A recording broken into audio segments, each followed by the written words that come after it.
നമുക്കറിയാം ദാനം ചെയ്യുക എന്നുള്ളത് പൊതുവായ ഒരു ലക്ഷ്യത്തിനു വേണ്ടിയാണ്, അഥവാ അന്യർക്ക് മറ്റുള്ളവർക്ക് എന്തെങ്കിലും ഉപകാരം ചെയ്യുക.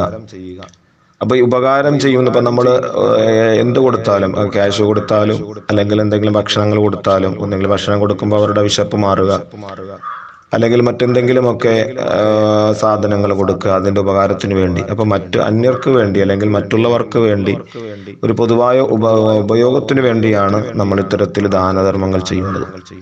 അപ്പൊ ഈ ചെയ്ത ദാനധർമ്മങ്ങൾ നമ്മൾ എടുത്തു പറയുക, ആ ഉപകാരത്തെ എടുത്തു പറയുക. ഞാൻ അദ്ദേഹത്തിന് പിന്നെ ഞാൻ വാങ്ങിച്ച ഷർട്ടാണ്, ഞാൻ വാങ്ങിച്ചു കൊടുത്ത ഷർട്ടാണ് അല്ലെങ്കിൽ പാൻസ് ആണ്.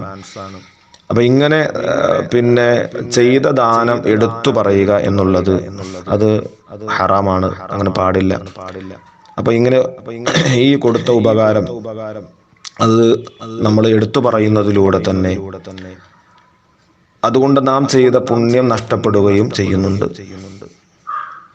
മാത്രമല്ല നമ്മളിങ്ങനെ എടുത്തു പറയുന്നതോടുകൂടി തന്നെ ആ കൊടുത്തയാൾ ആരാണോ അല്ലെങ്കിൽ അത് അത് ആ ദാനം സ്വീകരിച്ചവർ ആരാണോ അവർക്ക് ഒരുപക്ഷെ മാനസികമായ പ്രയാസങ്ങൾ ഉണ്ടാകും.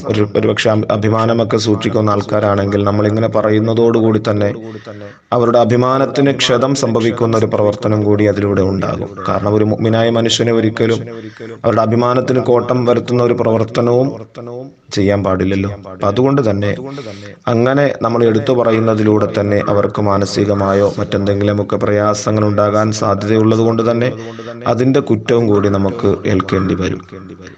അപ്പോൾ നമ്മൾ കൊടുക്കുന്ന സദഖയായാലും ദാനധർമ്മങ്ങളായാലും അത് പേരിനോ പ്രശസ്തിക്കോ ഒന്നുമാകരുത്. അള്ളാഹുവിന്റെ തൃപ്തിക്ക് വേണ്ടിയായിരിക്കണം. നാം 1 രൂപ ഒരാൾക്ക് കൊടുത്താൽ പോലും അത് കൃത്യമായിട്ടും അത് അള്ളാഹുവിന്റെ തൃപ്തിക്ക് വേണ്ടി എന്ന നിലയ്ക്കായിരിക്കണം നാം ചെലവഴിക്കേണ്ടത്.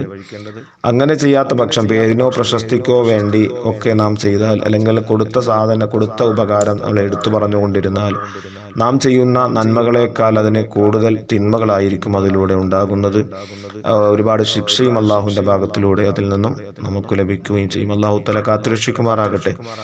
അവന്റെ മാർഗത്തിൽ അവൻ ഇഷ്ടപ്പെട്ട രീതിയിൽ ദാനധർമ്മങ്ങൾ നിർവഹിക്കാൻ അള്ളാഹു സുബ്ഹാനഹു വ തആല നമുക്ക് ഏവർക്കും സൗഭാഗ്യം നൽകി അനുഗ്രഹിക്കുമാറാകട്ടെ. നമ്മുടെ പ്രയാസങ്ങൾ ബുദ്ധിമുട്ടുകൾ അള്ളാഹു തആല മാറ്റി ജീവിതത്തിൽ അള്ളാഹു സന്തോഷം നൽകി അനുഗ്രഹിക്കുമാറാകട്ടെ.